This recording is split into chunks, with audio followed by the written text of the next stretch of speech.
who we authentically are, since, because there is truth in all of these laws of love. And it is a very loving thing to be selfless as you care for a child or an elderly parent, or to really like be there for someone you love. There's so much love in that, but it's when it gets to be out of balance, and when it stops you from receiving and really saying, you know what, I am worthy and I do matter. And when I love me, when I set these healthy boundaries, when I allow myself to receive, when I state what it is that I want, what I need, everybody wins. I'm filled up with love, and that allows me to love all the more. So.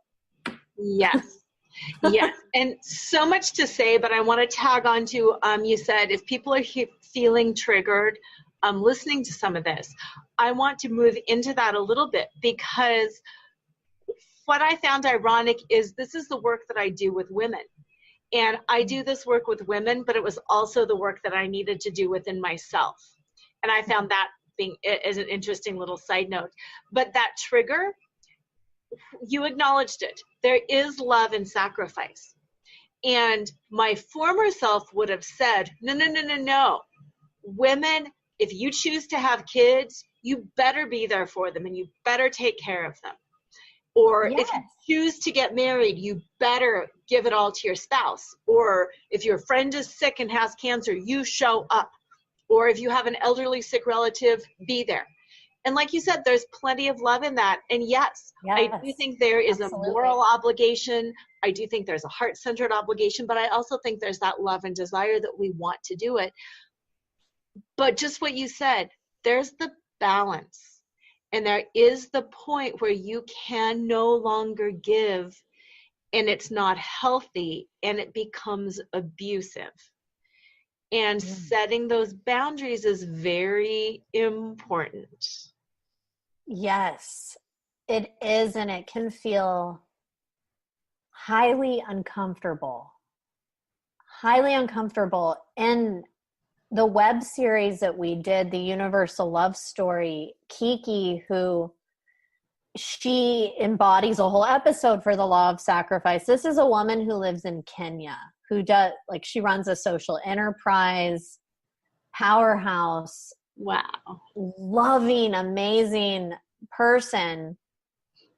She was pulled in so many directions, and she was really losing sight of her heart and herself.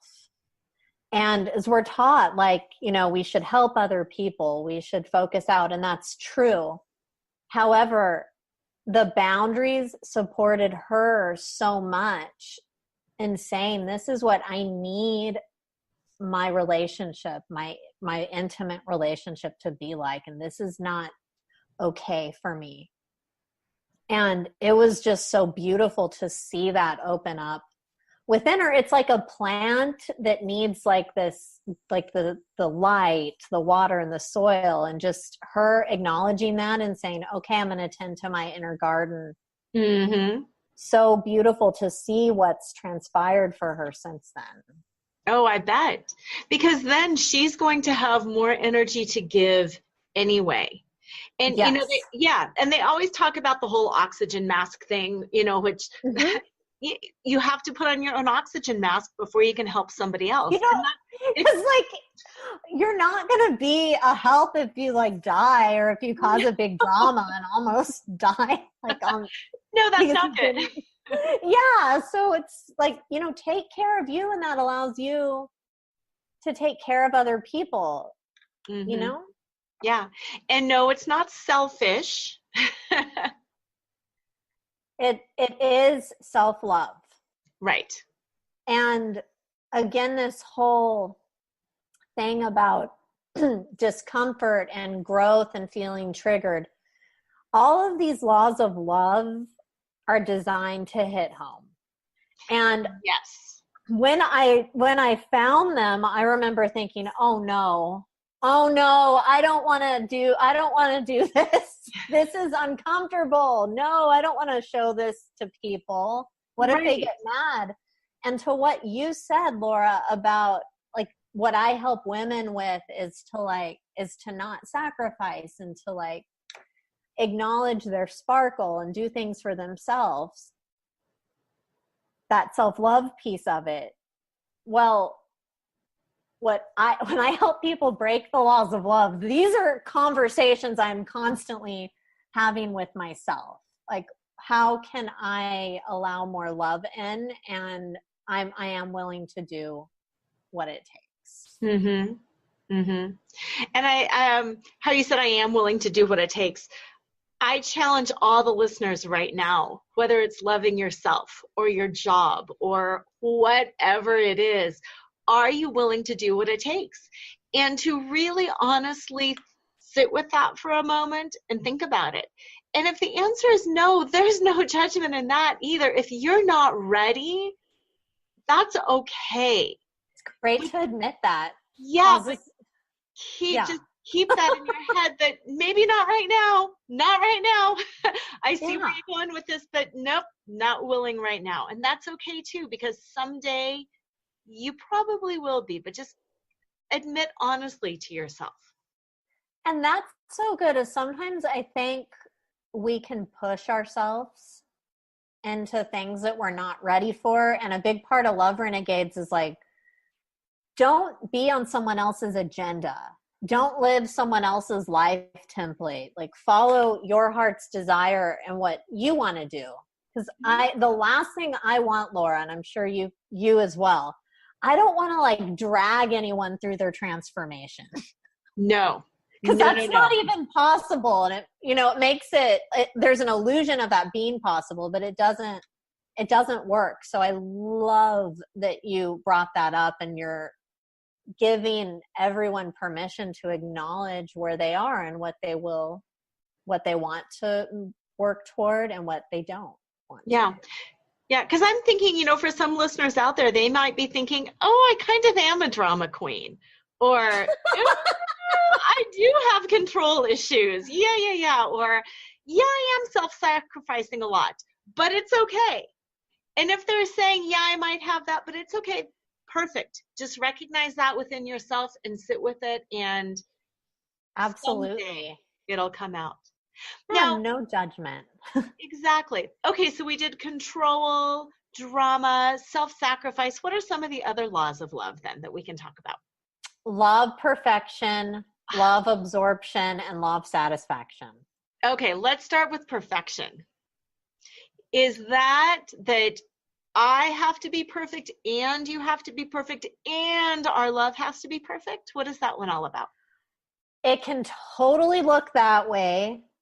And what I've noticed in the law of perfection is that the people who identify most with this law of love, they're usually really talented, really smart people who, like, if they're going to do something, it's going to be done the right way.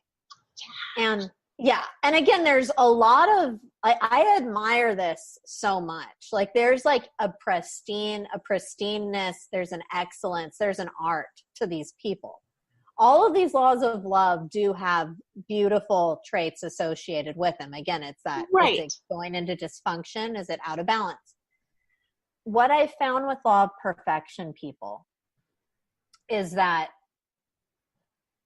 they will not do something unless they're guaranteed to win. And they will be in this getting ready to get ready phase. Like the whole, like, I don't weigh what I want to weigh.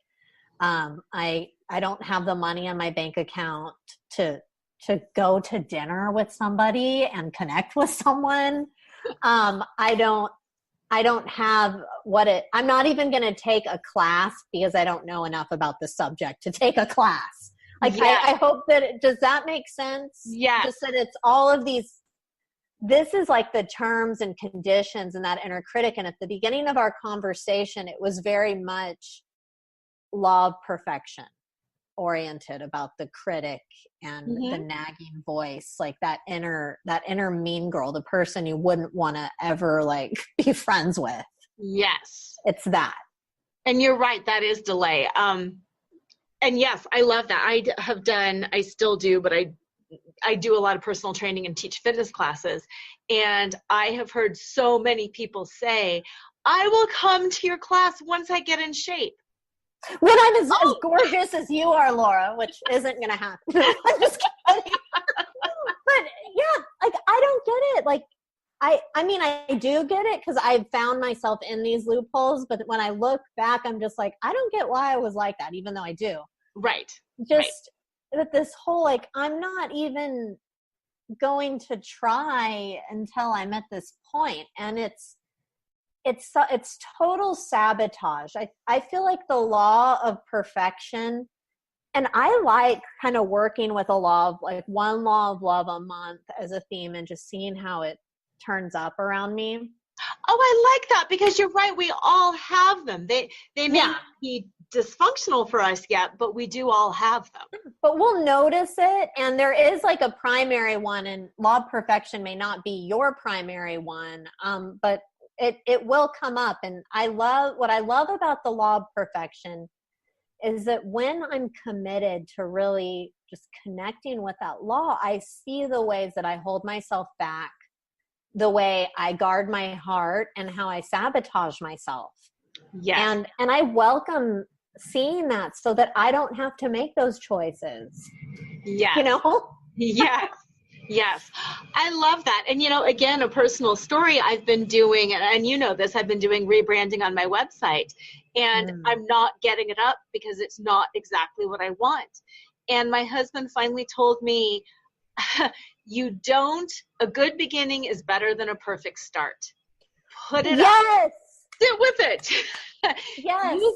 You can modify it later. And I was like, but it's not perfect. But it's, and it was like, you're right. It's not perfect. And I have to sit with it for a while and feel it. And you're right. I'll put it up. I'll modify it. If I change it 10 more times, that's fine. But just start. And what's so funny, like how we're talking about this, the law of perfection, on the Universal Love Story, my web series, it is my least favorite of all of the episodes because I could not get the editing right. Like, it was not perfect enough. And I was just meeting with my producer, and I was just like, you know what? I acknowledge that this isn't where I want it to be, but I'm in the process of wanting to, like, scrap it and start over. And that is just not functional. And yes, I see the irony that this is the law of perfection. Oh, and that's this is my least favorite episode, even though that's the law of love that I was so stuck in at that time in the process. So. Right. Oh, that's great. Okay, so then the next one I think you said was the law of absorption? Yes. What is that? So this one is like, some people have said you need to rename this to the law of complication. This really sheds light on all of the very interesting stories that we can tell ourselves on why we can't do it. And why we can't do A, B, and C. What I've noticed with the law of absorption is this is where people who've been working on themselves a long time, people who are really smart, what worked for us 3 years ago, 1 year ago, 5 years ago, and whatever school of thought we were in then, it's like, we're holding on to it as hard as we can because this is it. Like, and that can really stop new insights from coming in. What the law of absorption is it's not fully receiving the insight, the information, the opportunities. It's another delay tactic that has to do with having some really rigid beliefs. Okay. Does that make sense? Yes, it does. And I'm thinking of a couple examples here, and I'll spit them out and see if I'm right. With the whole, like, clean energy and coal. it feels like it's getting stuck in, we will not do renewable energy. We have coal, and coal is it. Yes.